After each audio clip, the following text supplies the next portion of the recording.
If you tend to get string algae in your pond and you're sick of using chemicals to control it, you're going to want to pay attention to this video. If you've had a pond for very long, you're probably all too familiar with string algae. String algae is a noxious fibrous weed that grows inside ponds, and it can really be an eyesore. Now, although it's not necessarily unhealthy for the pond, it is just a nuisance to look at, and it can grow very aggressive, especially winters like this where we didn't really get cold. And so string algae, I find, is one of the only things that kept growing. So we're getting reports of string algae, and many times you have to manually get in there, rip it out, and then start using chemicals to control it. Well, we got tired of that, so we started using tilapia. Tilapia is a fish, same fish that you would get at this grocery store when you go out for dinner, but inadvertently we found out they're like piranha to string algae. And so, but it's also the one fish we just can't seem to buy. Now these are tilapia.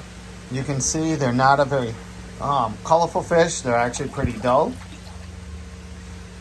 But this is the one fish we can't buy in. So what we do is we get them in as little babies and we grow them out to larger sizes. And they will eat string algae aggressively.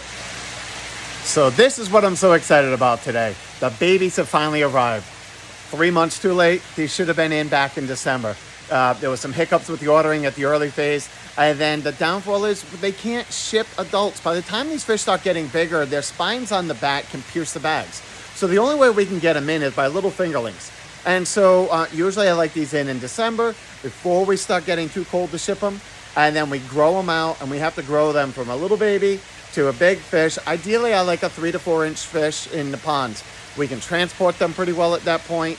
They're hardy enough and we can keep the cost down. Downfall this year is we got just cold enough that they couldn't ship them up. And so we are now at the end of March and they're just getting here. Luckily, they are a fast growing fish. So we have to really optimize this aquarium. Lots of water changes, constant food. And so we're really going to be focused on optimizing their growth so we can size them up to a decent fish. So I already know this year's fish will be a little bit smaller, but we'll be able to sell them at a lower price point. And then maybe we just compensate by putting a few more fish into the pond. There is no magic number. We don't know how many fish tilapia it takes to keep your pond free of algae.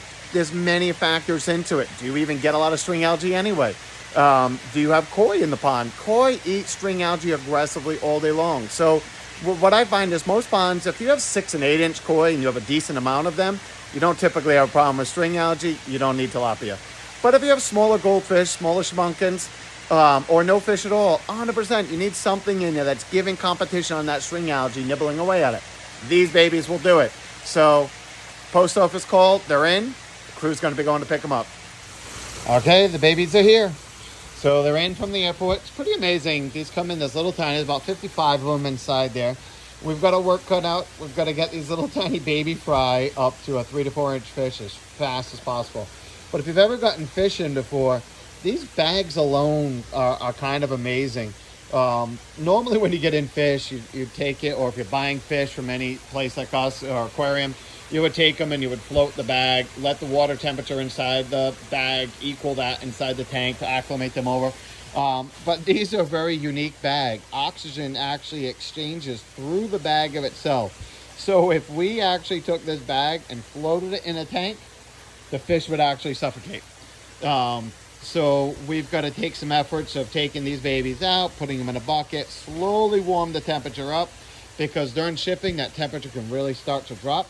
And then they're still a little fragile. Get them in the tank, get them going, and in a few weeks they'll be doubling in size every week.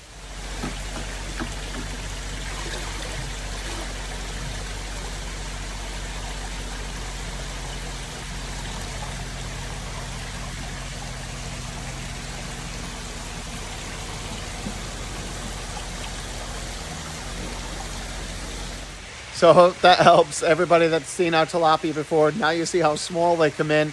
And if you pop in to see the shop, you'll see the babies in there. We have to force feed these so fast that water, you might not even be able to see the fish in a week or two because the water will turn pea soup and green. But that's because the filtration, when the fish are growing, these little fry are going to double in size every week from this point on. And so for us to take them from a small fish to a big fish, we can't rely on filtration for that. I would need a massive filter. So we deal with vegetation. We'll put some pond filter on there rated for 2,000 gallons. And that's not even really to biologically clean the water. It's really just to do small water changes to get the fish waste out of the system. We'll rely on plants and aeration and small water changes. Then once they're big enough and they got some size to them, we'll move them outside into an even bigger tank. But it becomes challenging. We got to keep the water 85 degrees. So it's a bit of an overhaul to get these fish up so fast. But we'll do it, and hopefully we'll be able to pop in, take a look at them. And then come mid-June, when the water's nice and warm, you'll be able to come in and get rid of that string algae pretty quick. Take care.